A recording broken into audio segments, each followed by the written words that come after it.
Investors grappling with rising inflation ahead of two key reports this week. Joining me back now, post 9, to share her outlook is Sara Naison-Tarajano, who runs the global family office business at Goldman Sachs Private Wealth. Welcome back. Thanks for having me. Very happy to be here. You deal with the longest of long-term money. That's right. Probably the least tactical, in a sense, of any kind of private wealth related investors. What does that mean in how the outlook is, generally speaking, on a perspective of where the markets are going?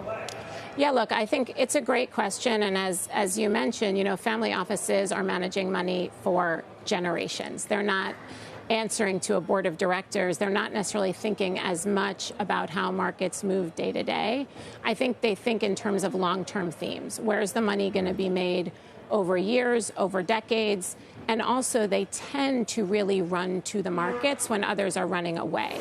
So on dislocations, they're in a position to really add exposure. And we saw that even with the April pullback, right? So we had, a 5% pullback, and the majority of our clients were looking to add exposures to names and sectors they liked there. So there are tactical occasions, of course, I suppose. So, yes. Like I use an example of Stan Druckenmiller coming on our network. He runs the Duquesne family office, but he still looks at something like an NVIDIA. Without you discussing NVIDIA per se as a individual name, just the idea of being tactical at a moment where you look at the landscape and say, okay, I'm sensing a bit of froth, even in a long-term theme that I believe so heavily in.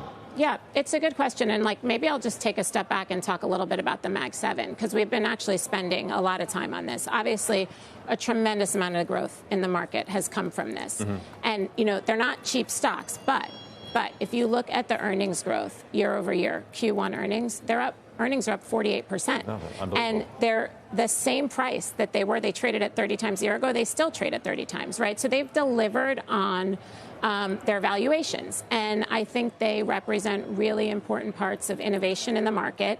They have very strong balance sheets, lots of cash. They're spending money on CapEx, which wasn't necessarily happening a year ago, where there was so much focus on expense discipline.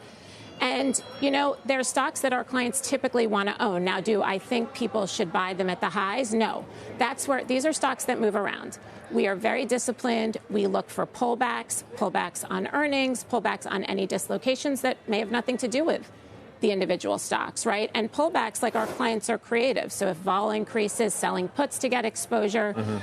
So I think that's really what the conversation has been. And obviously earnings next week are going to be important. Yes, you're alluding to NVIDIA, which is coming up on May 22nd, for all of you who forgot.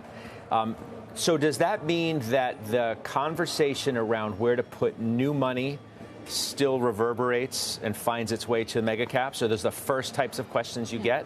It's a great question. There's a little bit of that for those that don't feel like they have enough exposure, but there's also a lot of talk around what's the next derivative? What's the next beneficiary of this, AI boom, so to speak? And people are thinking about what's going to power this, right? So the utility thing. Utilities. So you really think there's legitimacy to that conversation, which now everybody's talking about, the fact that utilities are one of the best performing sectors of late, and largely because it's like the derivative play of AI. I think it's legitimate. It's a derivative play of AI, but there are other things too, whether it's a move to more electronic vehicles, right? And so there are other things that will fuel this that I think also are a contributing factor. So we're definitely paying attention, and we'll see. Tell me about, on the list of things that are the key themes, sports investing. Yes. That's interesting to me. Tell me more. Sure. So sports investing, and my colleague, Nicole Pullen-Ross, who runs sports investing for Wealth, we collaborate a lot because, as you can imagine, it's a very important space. And she was just on the network I know last that. week. It's a very important space for our family office clients. I think, sports are just an area where historically low correlation to the market. Our clients are always looking for themes and areas that have a low correlation to the broader market. In addition, the valuations in sports, if you look at where the NBA teams were trading in the mid-90s, average 72 million. Today, that's over $3 billion for an NBA franchise team. And the media rights have a lot to do with that. And I think what our clients are starting to look for is what is the next big thing in sports where there's money to be made.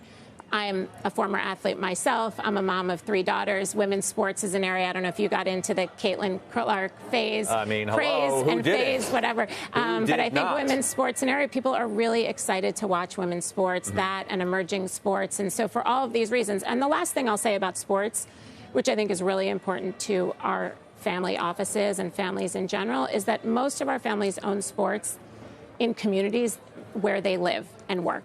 And they love the idea of putting infrastructure and investments into where they live and work. And so for that reason, it's also super interesting. So we had a lot on sports at our conference.